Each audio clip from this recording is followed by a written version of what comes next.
Guys, Nerds vs. Jocks and Nerds 1, 2, 3 times. welcome to the indie game music panel. There are a lot of people in here. This is also known as the Buy Super Meat Boy CD panel. I'm pretty sure. We listen to a lot of music, and we are actually going to talk about it. Let's do introductions real fast. That feels like what most people do with panels. Let's start over there with Justin. Hey everybody, I'm not a composer. My name is Justin, and I'm the host of Radio Free Gamer. He's a good listener. I am a sensitive soul. No, I talk, I do a radio game, a radio show about video games, mostly, like anything you can find for free.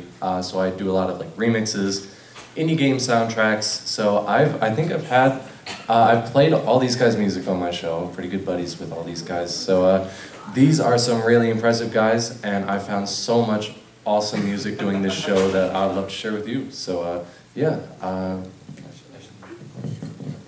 Hey, I'm Andrew Aversa, aka Zircon. I was here a couple days ago, if you caught the panel with right after Josh and Danny's again. So yeah, I write video game music, indie stuff, mainstream stuff, worked on Monkey Island and some other stuff on Xbox Indie Games. Thank you, Monkey Island 2. That game does not get enough love. Monkey Island, man. And yeah, that's it. I'm just here for the ride, so. Alright, my name's Josh Whelchel. I write music for stuff. I've written for the Spirit Engine. What? So you did the I did a thing on his Meat Boy CD. It's my claim to fame. I didn't sing that though. I don't think I can sing like that. I did the I did the Spirit Engine 2. Bonesaw, a bunch of games no one's ever heard of, and I've worked for MTV, Ubisoft, and that shitty company Zynga over in San Francisco. So I'm not going to get hired by them again.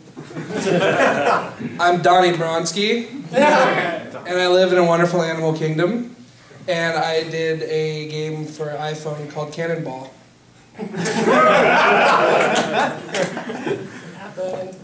You know what a cannonball is? It's a ball of steel. balls of steel. Balls.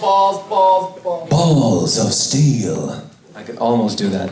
Anyway, my name is David Saulesco. I work with Derek Yu. Is anyone that familiar with Derek Yu? Oh yeah, I wrote music for some of his games like Eternal Daughter and what was it called? Mean Cuisine. Derek's a beautiful woman. Isn't he though? It's like flowing locks. It's like the Wachowski brothers, except real. Who here's heard of Aquaria? He did that. But yeah, I wrote. And Spelunky. Yes. Very good. I wrote video game music like several years ago, and well, I still compose, so that's why. Alright, so if everybody's cool, I was just going to play some stuff. I'm actually on the audio jury for the Independent Games Festival, as is Danny. And we were going to maybe talk a little bit about that, but this is just pretty free questions. Why don't we start with just questions, if there's anything in general. I mean, I don't want to take too much time, but... Is Kyle Gabler here? No, Kyle's not. I mean, I haven't talked to him. Yeah, I've never met him in person. He did a song on a Cancer Drive CD for me 2 years ago, but... I'm an indie game developer, and we love you. I'm looking to get music for my game. We love you more. Where to go? Right here. Come up to us. He's got a spare room in his No, get you sit down, Brad. Yeah. I'm partial to TakeSource. Yeah. I think TakeSource is kind of like where it's. Yeah, TakeSource is good. Yeah. All the big ins hang out there. Even I through OC Remixes.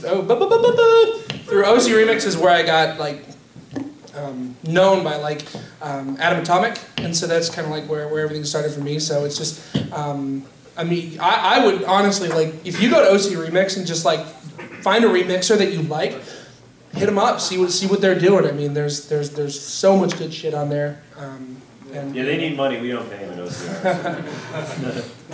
So they take all their donation money and try to get people to walk around MAGFest to pimp their shit like that guy. Yeah. Yeah. Actually, I wish, or I sort of am an independent game developer. I'm 16, but I actually got Soli, Magnus Carlsen. You guys. We have Soli. Yeah. To do the soundtrack for my game. Yeah. And pimpin' Soul-I?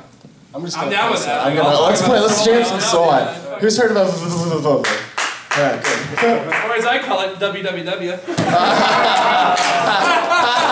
You're scaring me now. Hurts. I don't know what I'm doing here. Actually, Get out! Actually, I was gonna start with some Cannonball. I felt like that was what to do. Who's heard of that stupid game? What's Cannonball? I mean, it's too. The control scheme is too complicated for me. So basically, what we're gonna do is we're gonna listen to a little bit of it, and then we're all gonna talk shit about your music. So let's do this thing. Loud. I'm just gonna make it loud.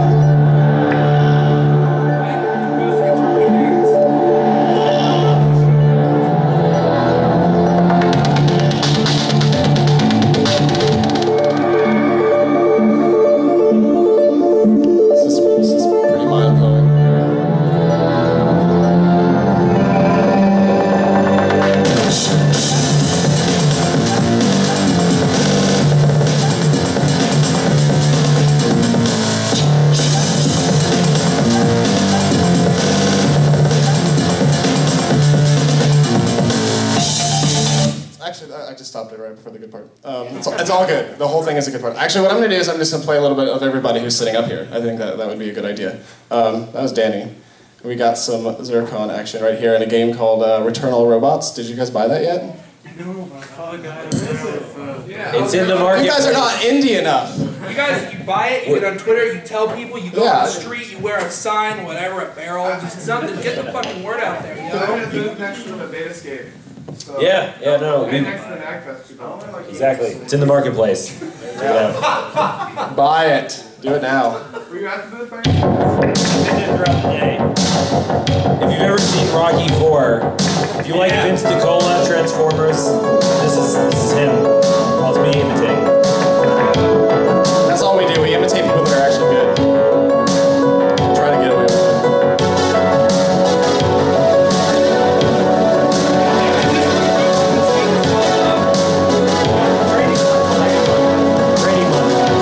It's very rocky.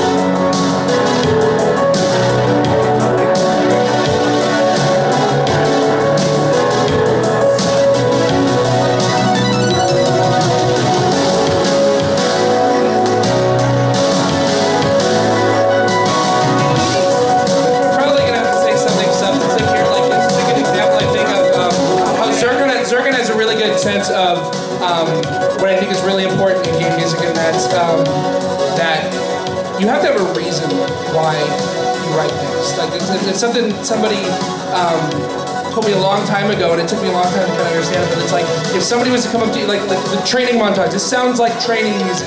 This sounds like tutorial music, you know. And it's like we know that just through playing games for so long that like it reminds me of like Final Fantasy Tactics, like the it doesn't sound the same, but like that same feeling of just like, oh, I'm supposed to be learning something right now, you know.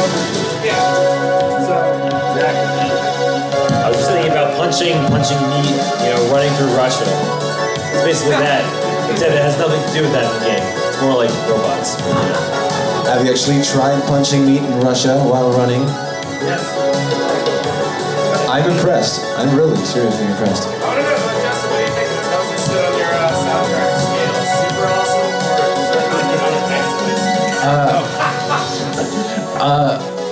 I gotta say, with this, whenever you can kind of compare something that comes from an indie game to something that's in a similar context and in another form of media that other people can relate to, that only really helps, because not only does this really fulfills that training kind of mission that's obligatory in every modern game, but when you listen to it, you can really get that Rocky IV awesome, really, really strong beat training montage that everyone's seen, everyone knows, and everyone can draw from. That really, everyone can really relate to that, and that kind of broadens the experience, I feel.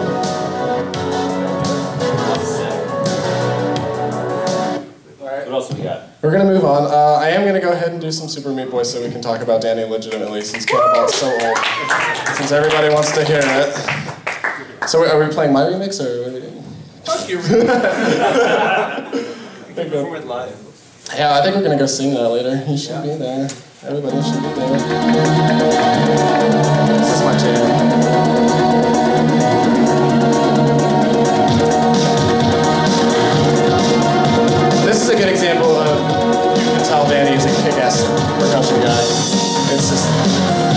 and that minor third. Danny's thing. I mean, okay, one of the biggest, the best things about Super Meat Boy's soundtrack and its implementation is just that you die and the music doesn't stop. And that's something that I think is so overlooked by a lot of developers that it's just key to the, I can't fucking get away from the screen, listening, and, I mean, what did you guys think about this music? It's sick, and you know what, it's because it's not totally chiptune. And I was talking with Danny about this earlier. You know, there's some people that are like, no man, it's gotta be totally 8-bit. It can't be. I think. Yeah, I mean, it's got some chiptune stuff, but like a lot of the tracks, it feels old school, without actually being literally like you have to only use square waves. It's like 12-bit ones. I think I like. That's a good word for it. 12-bit. It's like I'm okay with shit sounding kind of like Super Nintendo music. Because I think the Super Nintendo had this, even though it was like sample based, it had like this really awesome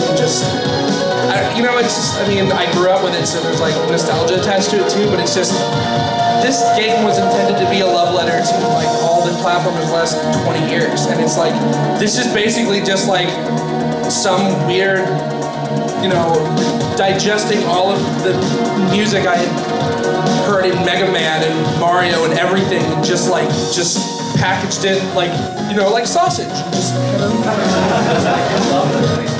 It's like your love letter to the games you grew up with. It's my love sausage. I want no part of that.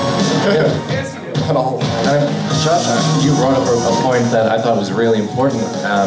The fact that the music doesn't stop when you die. That would be, not only would that be really distracting, but it would take you completely out of it every time you die. And in Super Meat Boy, dying is a learning experience. You die over and over again. And if you get taken out of the game whenever you die, you're gonna get tired of it. And it's really, really important that this makes you focus.